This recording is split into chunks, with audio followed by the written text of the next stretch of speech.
Changing a panel grommet.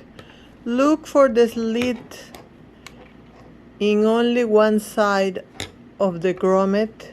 It's usually in the inside, in the back of the curtain. This is the slit. And with any pointed scissors or yes, push up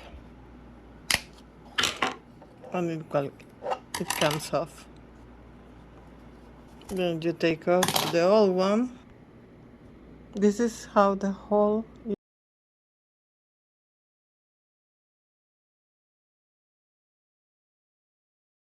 is without the grommet. Then use the new grommet. It doesn't matter which side. It can be one from the front or the back is the same. You just align the hole, push a little for the nails to go down, and put the new one and just push until you hear the crack. And that's all.